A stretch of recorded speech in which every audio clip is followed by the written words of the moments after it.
Assalamualaikum, everyone. Just call him loud. Assalamualaikum, everyone. You can all take your seats. Thank you all. We'll get started shortly.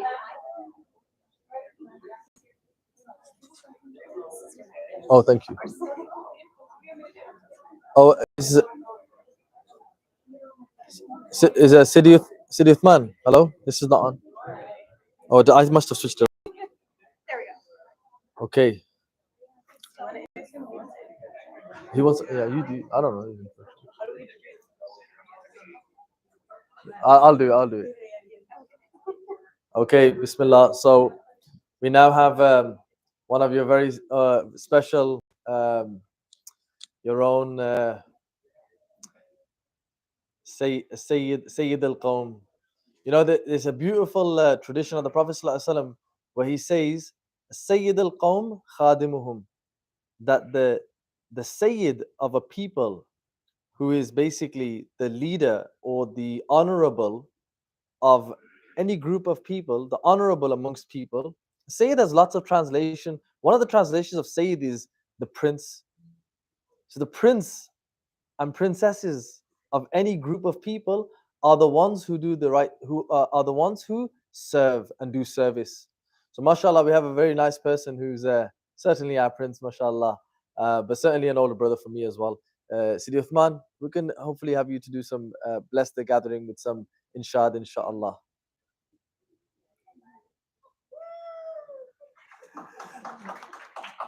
Mashallah. Oh, you've got a microphone, haven't you? Bismillah. Assalamu alaikum. I was expecting this, but for the barakah of praising the Prophet Muhammad quick issue.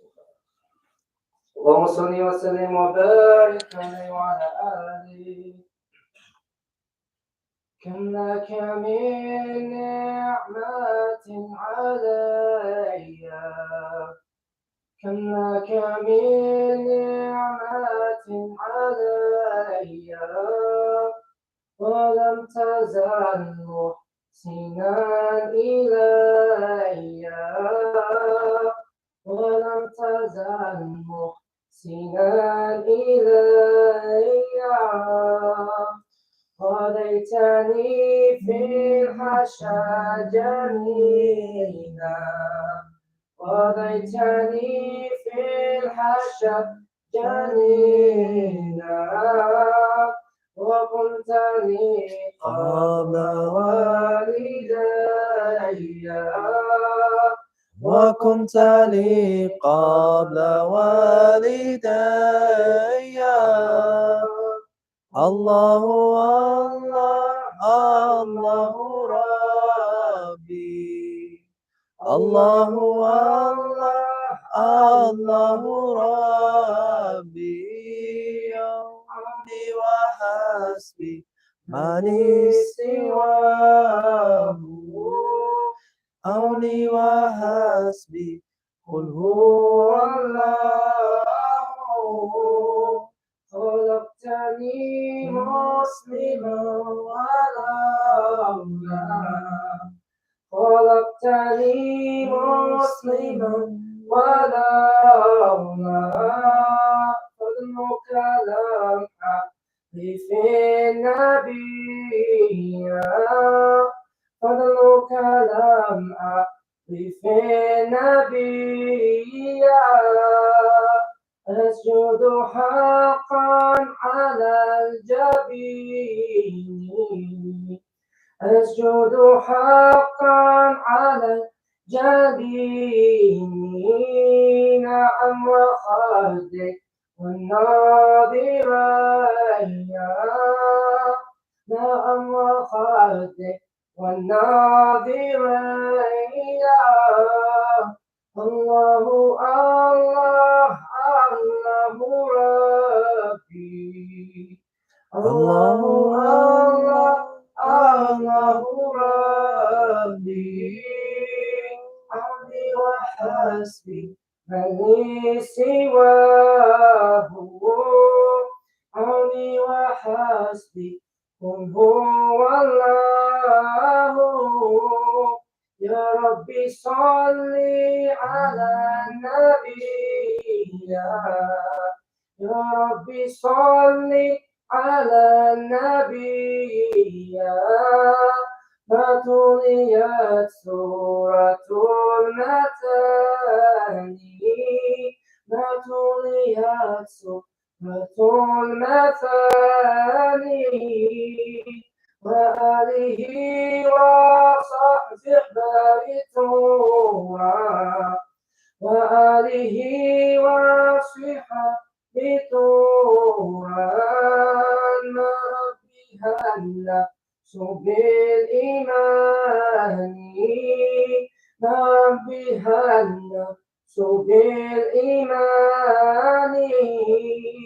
وأطلب الحق في السعادة وأطلب الحق في السعادة لكل من له زماني لكل من له زماني الله الله الله ربي الله الله الله ربي عوني وحسبي ما لي سواه عوني وحسبي قل هو الله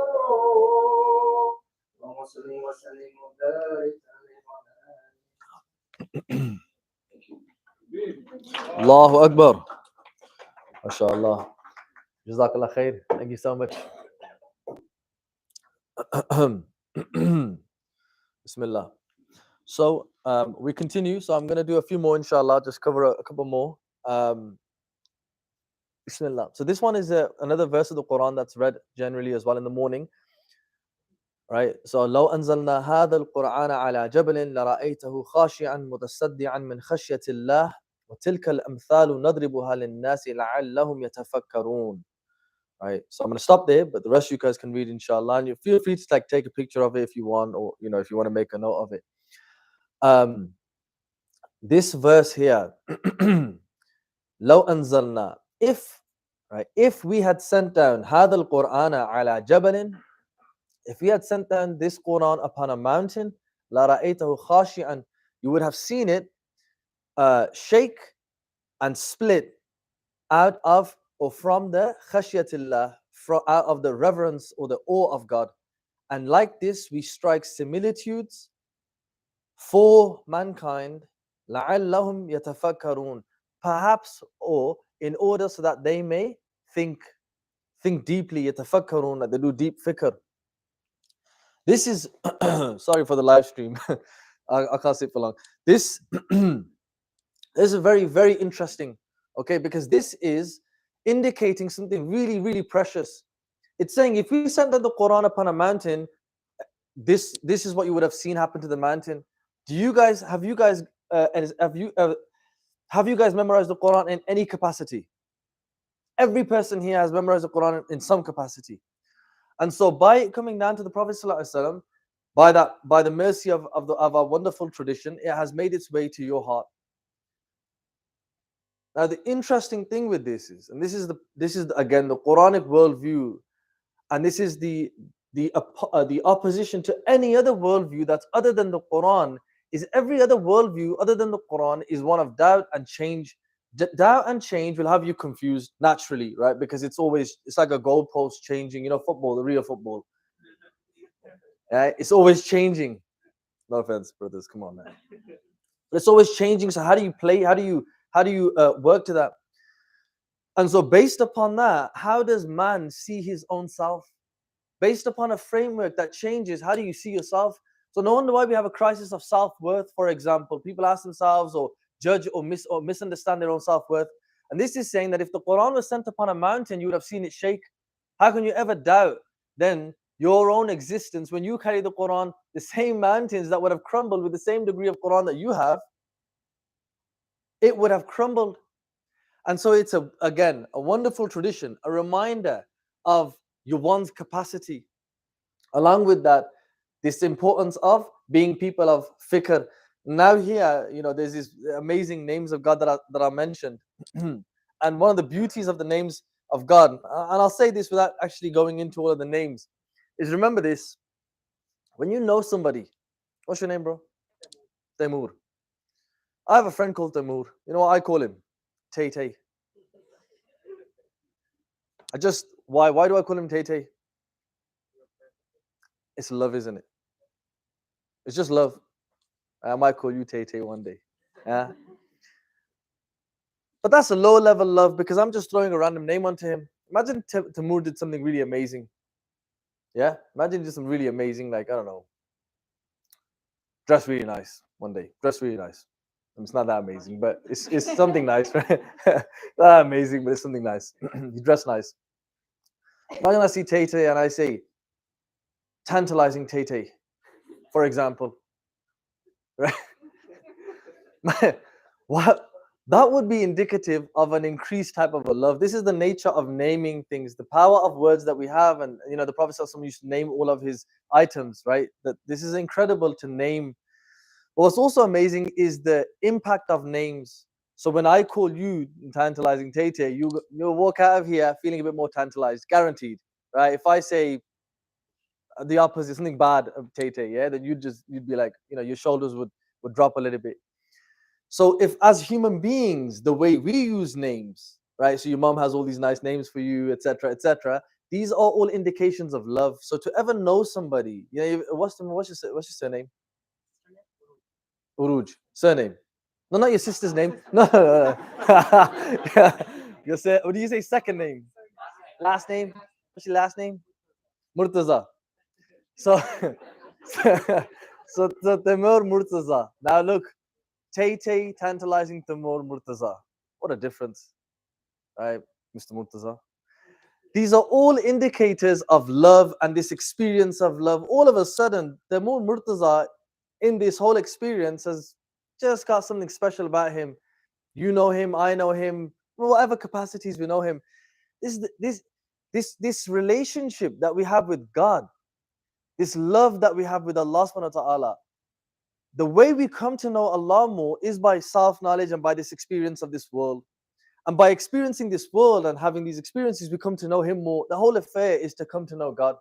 And so if I spend some time on this experience of names, do I then start to understand when I say Allah, or if I say Sami al-Basir? What a difference when I say Ya Sami ad-Du'a.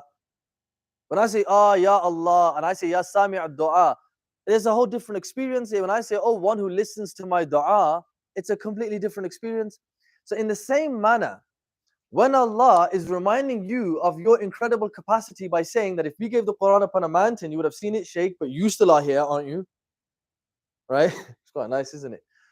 Based upon that, then Allah mentions all these names. Do you not think that there's this deep significance of name calling, not in a negative manner, but a name? It's like nida, like attributing is like as if you're in charge of it. You're not projecting onto God. You are expression. Wa tabarak asmuka. You're not at the start of Subhanaka Allahumma wa tabarak. You know what tabarak asmuka means? It means like how blessed is your name. That's like the Allahu Akbar, Subhanaka Allah, glory be Allahumma wa bihamdika. Oh Allah wa bihamdika, by your praise. And how blessed is your name. Hey. That's why you have like, even in like how many scholars have written all these names of the Prophet ﷺ, you got like 200 and God knows what names and all these different books of names. And so these names, as you read them every morning, you remind yourself of who He is. There's one in particular here, I'll highlight it. That's the next one. Just after this, in the next verses, as he continues. Right. So magnanimity of your potential, become a person of reflection, know who you are through His names. That's the other beauty about this, is you come to know yourself through His names because you are His, and you're not just Him as just God. You are I know this one guy. I remember I used to work in this one place, and this one guy came to me, and like we were just sitting at lunchtime, and I said to him, how's school? He's a teacher. So how's school going? And he says, I got called to the office the other day, and they were criticizing my teaching or something, he was saying. So I said, oh, how did it go? And he said, I don't mind the criticism, but the way she spoke to me, referring to the manager, and he said, and the way she spoke to me was so derogatory, I thought to myself, I looked at her and he goes, I thought to myself,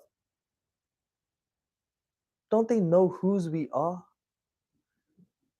I was like, what?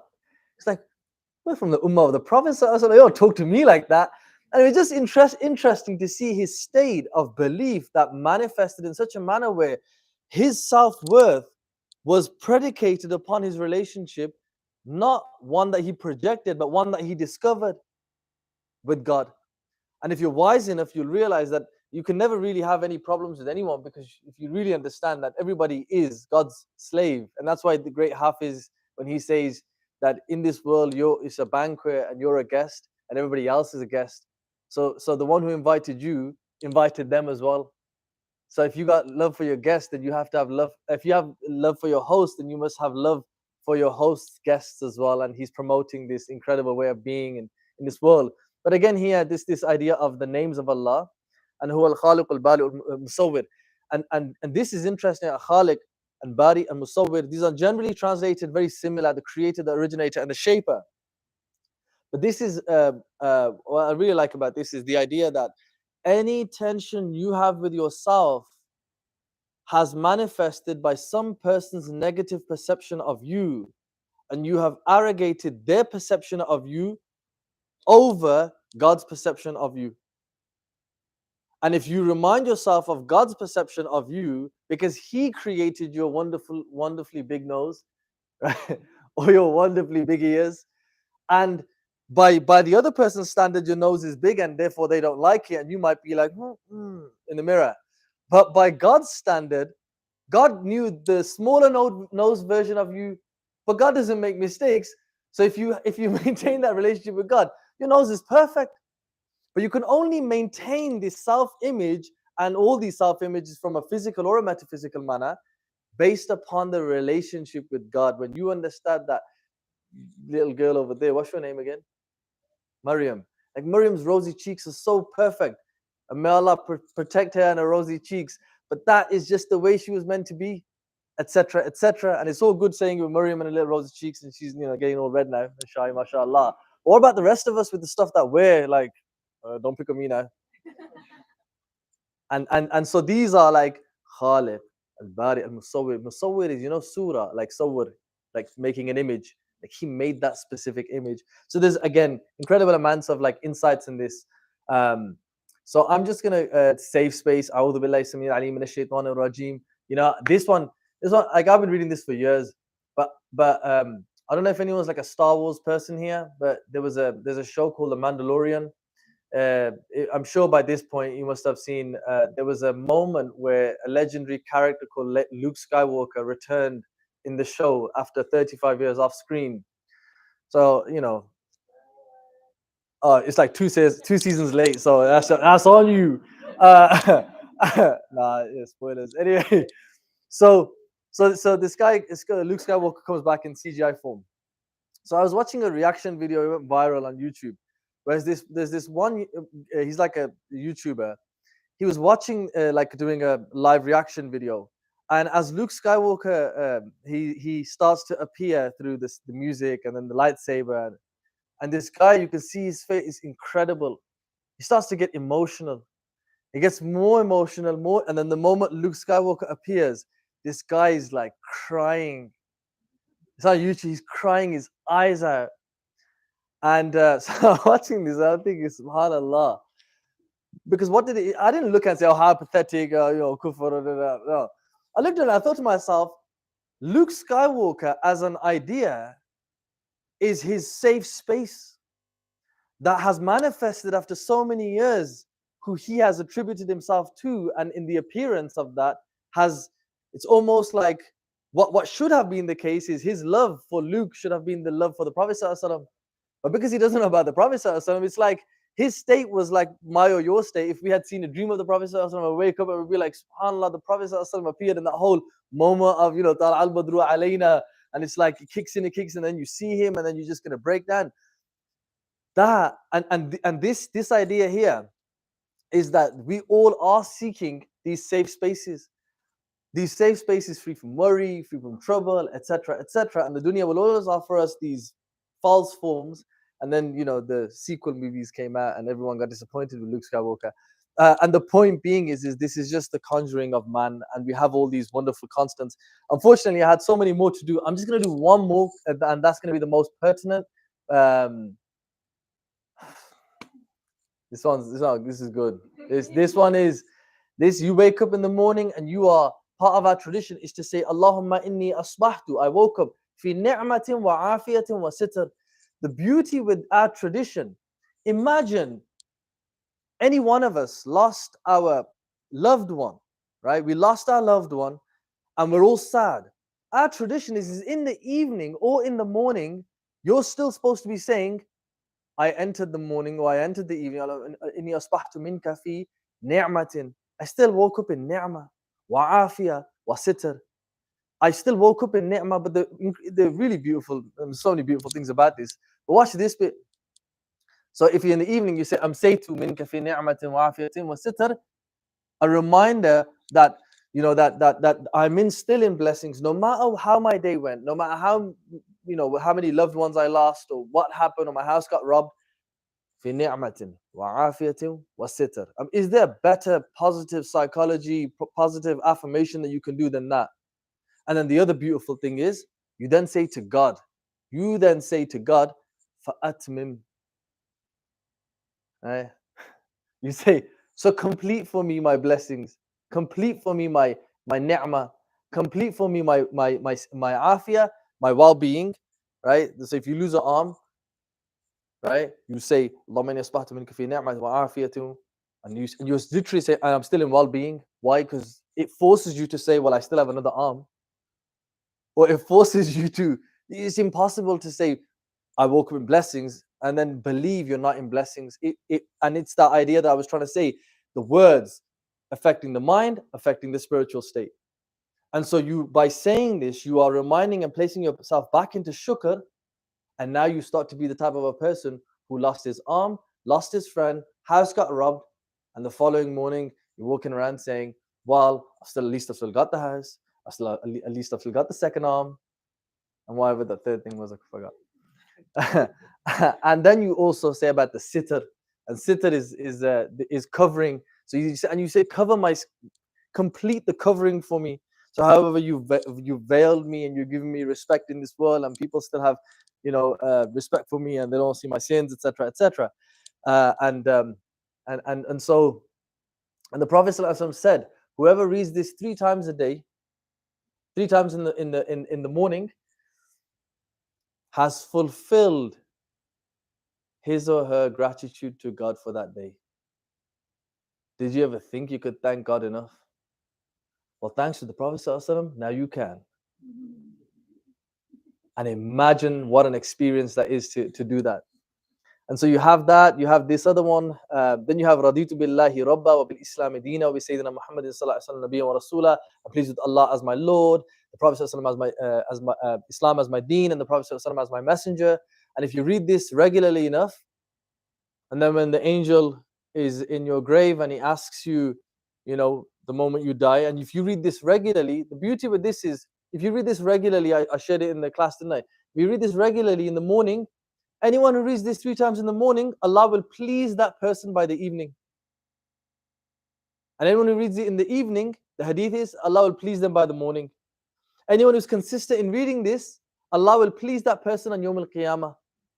So just imagine what sort of a state this would throw you in. How could you still be sad if you're there in the morning saying, I'm pleased with Allah as my Lord, and I'm content with Allah, with Islam as my deen, and the Prophet ﷺ as my messenger and prophet. And so, so it builds this contentment.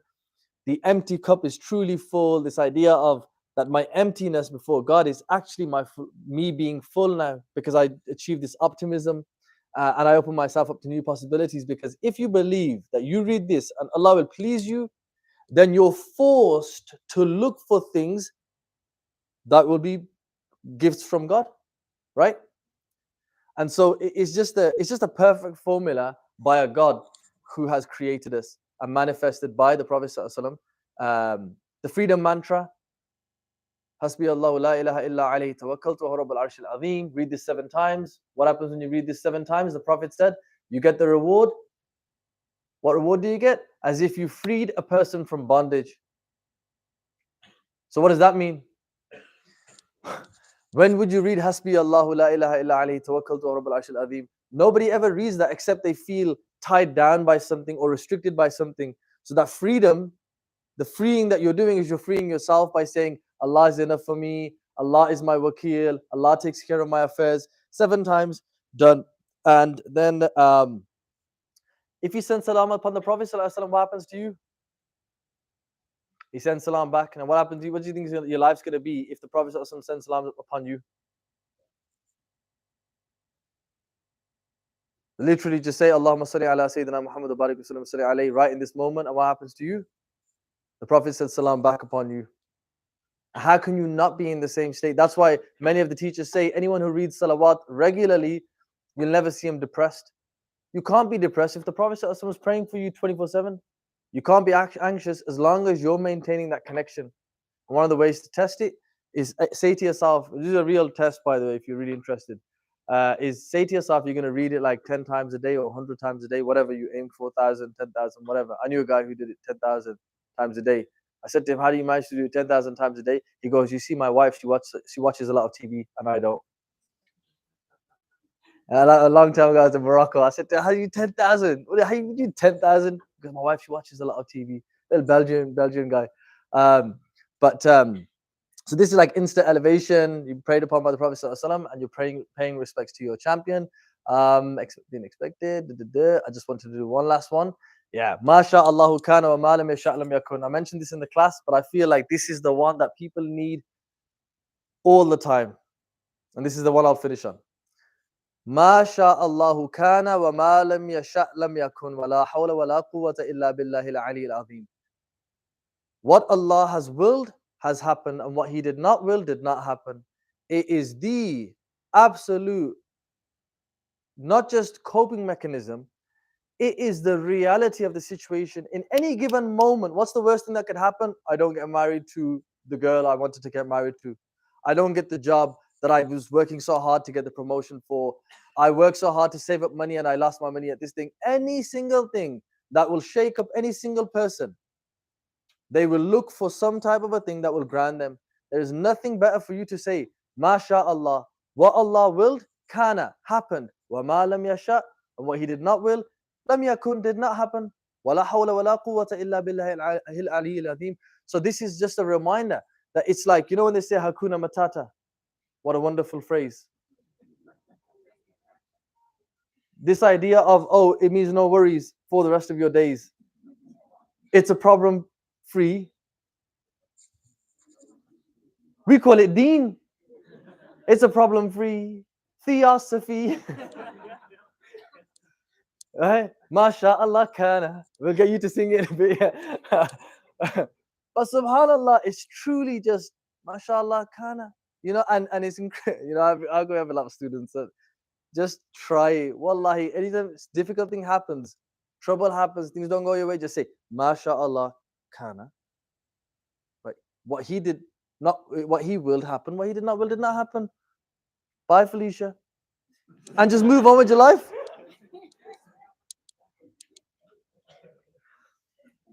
It's not worth it, man. None of this stuff is, because what we're oriented towards is beyond all of creation. But we get fixated upon creation. And I hope that you guys, you know, benefited from that. I will just go through these slow, like not too slowly, but if you have your phone and you want to take some pictures, you're more than welcome to do so. And we go next.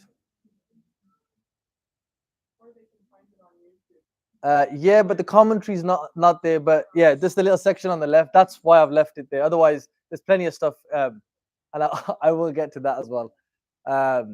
You know, carpe diem. Allahumma inni as'aluka khayra hadha al-yawm, fathahu wa nasrahu wa nurahu wa barakatuhu wa badah.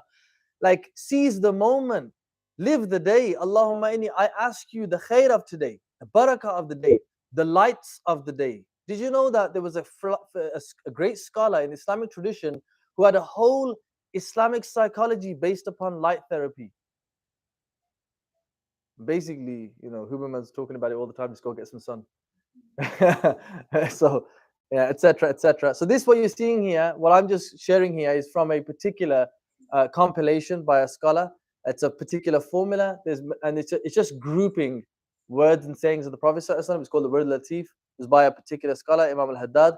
There's many different variations, Fortress of a Muslim, and tons of kind of compilations like that. Pick one, stick to one. Pick one of these even and read it regularly, and you will see genuinely like this incredible inheritance of the words to the mind, to the spirit, and hopefully establish that fortification and inheritance of the prophetic worldview more than an academic cross comparison of the prophetic worldview. Nothing shows iman than the face of a person with iman. Did you know that you can have so much iman that people's faith will increase just by seeing your face? That's what iman is. Iman is not words. Iman is that to the point where you say, why do I believe? Because that guy believes. And some will be like, well, surely that's too dependent on somebody else. When they came to the Prophet to Sayyidina Abu Bakr, and they said, oh, did you hear? Your friend said what he said last night. They said he went to the heavens. It's Mi'raj time. They said, oh, he went all the way to the heavens. You still believe him? Like, how do you think that's possible? And he said, if he said it, I believe it. That's iman. It wasn't like, oh, but when did he? But surely, or a rational explanation or a natural scientific explanation. If he said it, I believe it because I believe. Amantu billahi al-azim wa kafartu bil, and then the Prophet etc., etc. This is what we believe in. So inshallah, my recommendation is do this. Where literally means a place where you go drink water. So you'll find it to be very refreshing. And that's the end of the presentation, inshallah. You have any, we will leave some time, maybe 5 minutes for some questions, inshallah. So there was a question about magic. So I'm just gonna conjure up now. No, so I'm gonna tell you. So little kids are here. Okay, I would have told you something, but kids are here because the magic is not a joke, and there's a lot of stuff out there. How can I? Couple that I had were a bit intense. I'll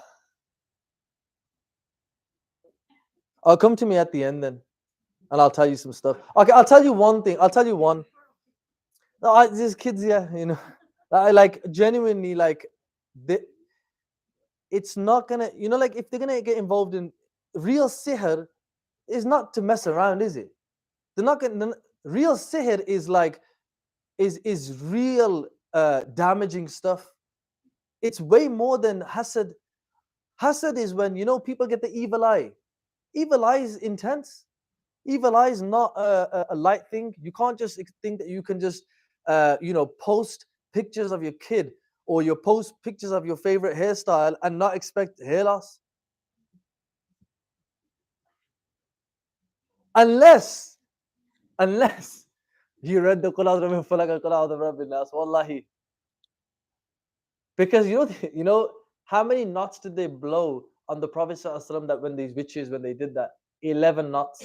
11, if you look at this magic and this Freemason and this idea of two wands. Two wands is basically we're going to go there.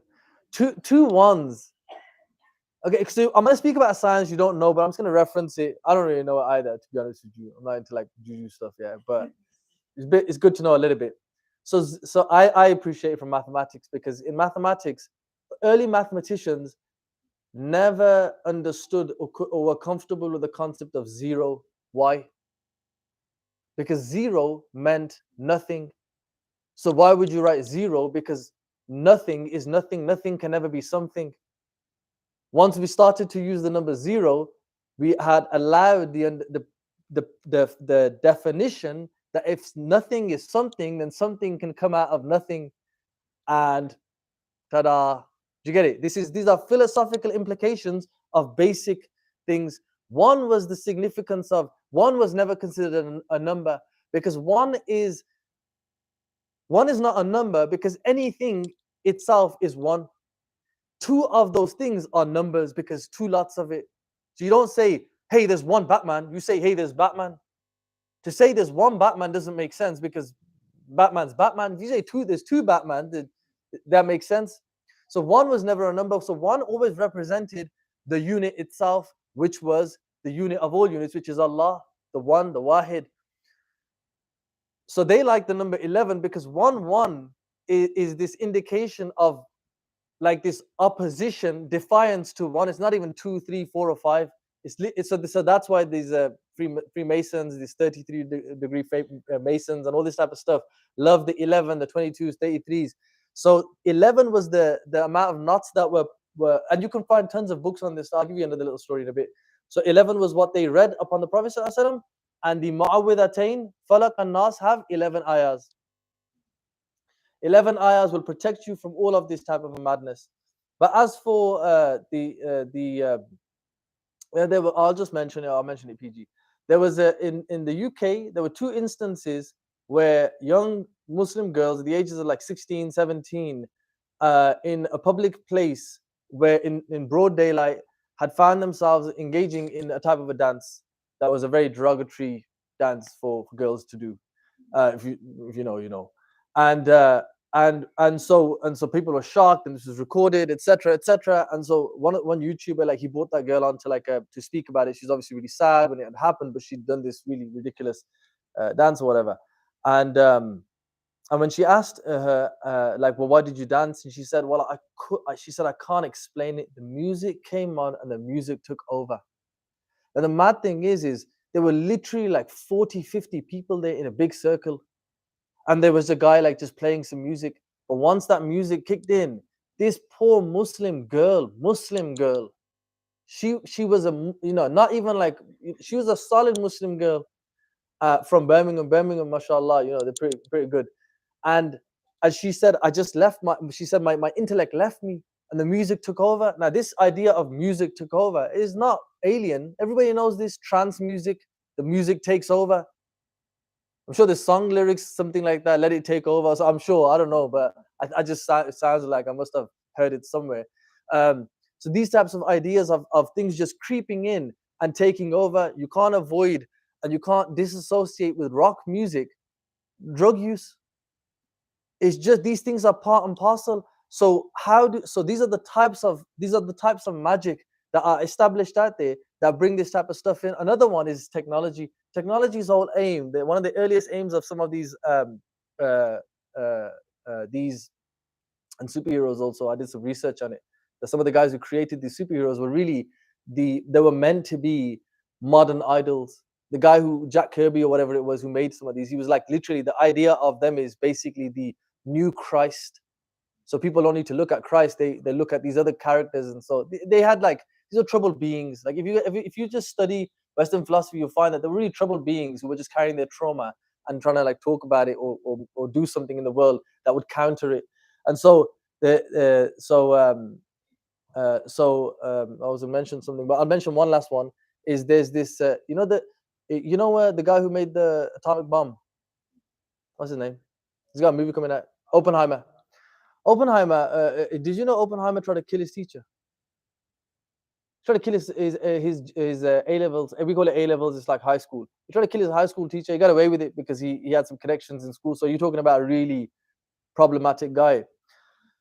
So he's a guy. So look at the kind of a people who are responsible for the development of this type of stuff. But when you look at this other chap, Jack Parsons, who was the guy who discovered jet fuel that allowed rockets to penetrate a certain type of, which allowed satellites to be, and Sheikh Hamza has mentioned this before, that satellites are in their orbit. The fact that we got satellites there, we had to penetrate a particular atmospheric level or whatever. And the formula that allowed them to penetrate it, the guy who got it, he said that he got the formula from a dream he had. And in this dream, he said a guy came to him and gave him the formula. What's the name of the guy? Bilio Dajjal. And you can Google this yourselves. So he goes, a guy called Bilio Dajjal came and told me the formula that allowed us to. So there's tons of stuff. Like literally, there is lots and lots of stuff. So there's a lot of this type of stuff that you can really get into it, and you'll find.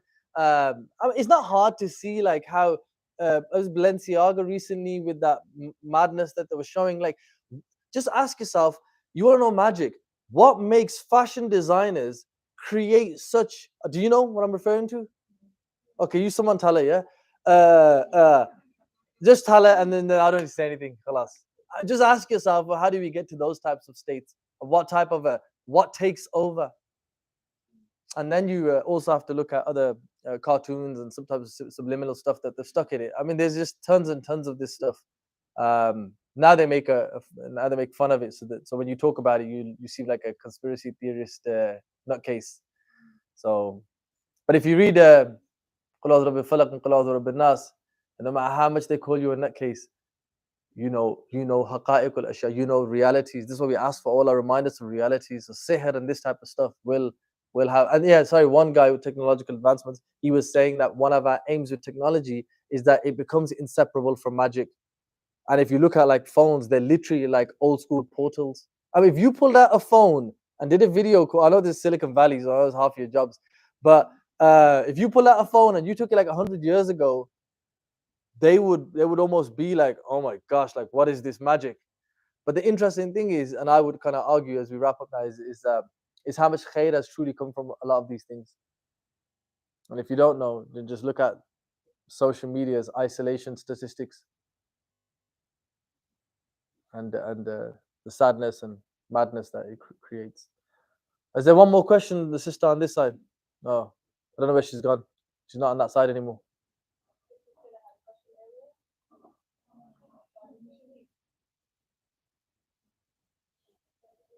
Is she still here?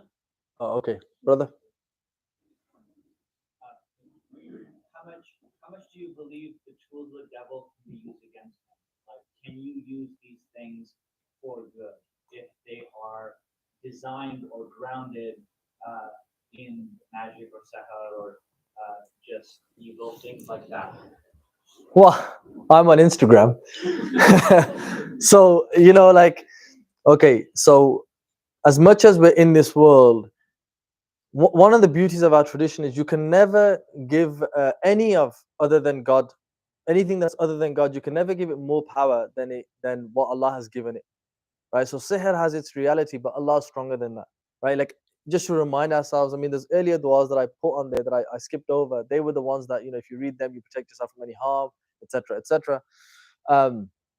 But using, there's arguments, you can work through the system to, and we all do it to some degree. But I think that eventually,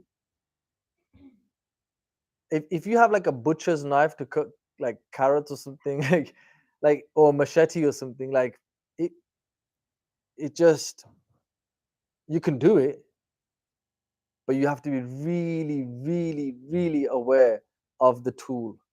And if you're not aware of the tool, then you're going in blind. So I would say that we can do things like that, like to some degree. I know many teachers out there who are like, nah, no chance, like stay away from it. But I as I've understood the Prophet ﷺ, he was in this world, he was a part of this world. There are two positions. One position is at the end of times, you can go to the mountains, and the other one is you engage and you work hard. So I'm more of that position where we are in the world and you engage with the world and you work through the systems as best as you can. But that's something that I think, like, as an individual, I think they would need to consider. Our tradition says, for example, if you get married, you need to know the fiqh of marriage. If you open up a business, you need to know the fiqh of business. If you don't, you're not qualified to even get married. If you don't know the fiqh of marriage, you don't know the rights and the responsibilities of marriage, you can't. You're going in blind, and you will struggle in marriage. If you do business and you don't know the rights and responsibilities of business, you will go blind. You're going in blind. So what about the rights and responsibilities, or the fiqh of social media, the fiqh of YouTube use, for example? And don't forget, that these things are designed, and you guys are the experts here far more than me. These things are designed to capitalize on your lower self. That's how they're designed. Instant messaging is literally trying to work off that part of you that reacts quickly, and that is all lust, desire, quick things, all of it. Everything's just quick, quick, quick, quick, quick. YouTube's quick, relationships are quick, everything's quick, fast food, etc., etc. And look at people's states. And my advice would always be like, check the authors of anything that you ever, any tool. Just see who made the tool, and it'll give you a good indication as to how to handle it and navigate it. But the most important thing is just be conscious. Be conscious as you navigate things. That's the most important thing, right? Just be conscious, and you already knew the answer to that.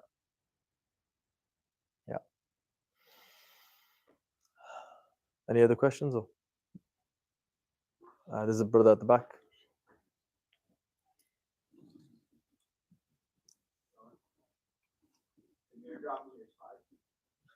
Can I airdrop you the slides? Yeah, I don't have a Mac, but yeah, inshallah, I'll try to send that. Bismillah. Was that the question? Yeah. Gangster, huh?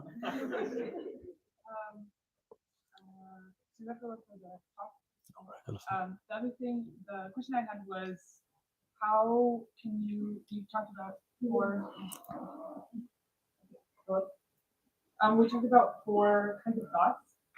Is there a way to just, I have two, and apologies, I don't know this, but the Rasul have also all four, or just the divine?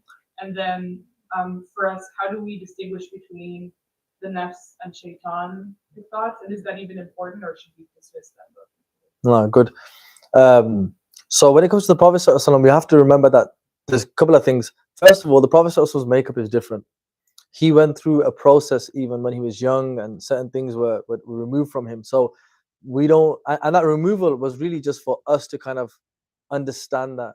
So that's the first thing when we talk about his makeup. The second thing is to remember that the Prophet ﷺ, we're told that he doesn't speak from his desire. So we have to conclude, therefore, that everything he says is pure guidance from God. Therefore, it all has to be Rabbani, right? If we're going to use that as a framing, it all has to be Rabbani. So that's that. So that's the first answer, yeah. And then what was the second question? How do we distinguish?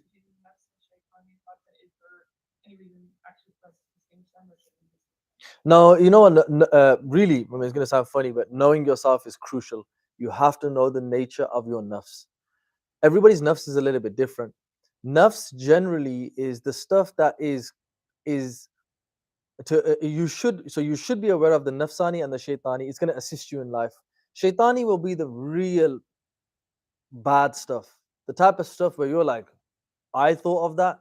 That's the shaitani stuff. The one where you're like, yeah, I thought of that. That's nafsani. That's one of the best ways to determine the difference. And remember, you will never get to I thought that without entertaining. Oh, I thought that.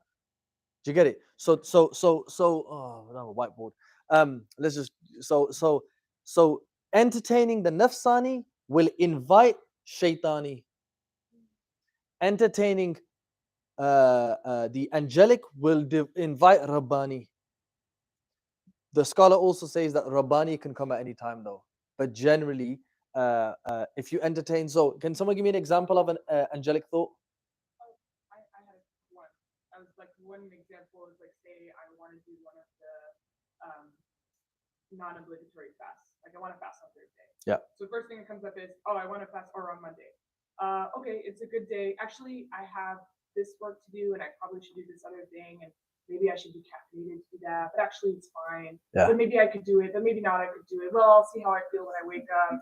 Yeah. Like, what is that? So basically the first one was the angelic. Anything that draws you closer, to God is the angelic, right? The initial stuff that comes, and then anything that blocks that will be ego, because the ego is like, oh, I need caffeine. Just FYI, Pythagoras never took any students except that they used to fast regularly. So fasting actually makes you academically a better performance. The problem is you need to remember that you need to go through your cold turkey moment before you can get make the most of that. So don't do it right in the middle of your exam season. Like prep to reach that stage where you've gone off all that type of living, and then you're sharp to be able to do that. But if you're like in the middle of like everyone knows this, like Ramadan comes and we're just where's the tea, man? So so yeah. But the angelic and the nafsani. One of the things with the angelic and the nafsani people sometimes fail to realize is angelic and the nafsani are really assisted by the environment. So the one of the sheikhs, he was saying that the heart is pretty much like this there's a reason why Allah's made the heart as this very delicate organ in reminding us how easily the heart is influenced. So if you have friends around you that will be fasting, your angelic will automatically kick in. And if you have friends around you who follow manittaba hawahu, as Surah Kahf reminds us that there are people who follow their desires, then you will fall into that. Obviously, coffee and no coffee, that's not necessarily like an ego thing, just FYI. But if it's something that takes you away from like a good practice, that's probably a good reason to think about that. And then the other thing about shaitan is to remind yourself that, and this is what we get reminded by, not just the sihr thing, we also get reminded that they are from men and women, and sorry, from man and jinn, they are devils, shayateen from men as well, from man. So that's also a reminder that just as our company has these friends of God, will invite the Rabbani, we will have angelic type people who will invite angelic states out of us. We will have ego people that will invite ego, and we have devilish people, and they will invite devils out of us. So if that's not enough for magic, you know what I mean? And the Prophet ﷺ said, "Al-mu'min mir'atul mu'min." So believers are mirrors. So some believers will actually mirror back to you angelic states and invite to you higher states. And it's beautiful when that happens. Bismillah. Have we got time for questions? Anyone I think question? we're gonna have to cut it off there. I'm so sorry. I know that there are a lot of questions probably that are just out there, so I keep in mind, like I said before, inshallah, you can come in here next week. And then just a quick reminder in terms of housekeeping, if you can clean up after yourselves afterwards, inshallah, we'll see you guys next week. So you Alhamdulillah. Can you remind them about the Know Yourself class that's at MCC this weekend? Yeah. Oh, also, one last thing. Inshallah, this weekend, Sunday, Sidi Mohammed has a workshop at MCC in Positive. Yes. And so come out to that if you would like to learn more about yourself, because you're going to be knowing yourself.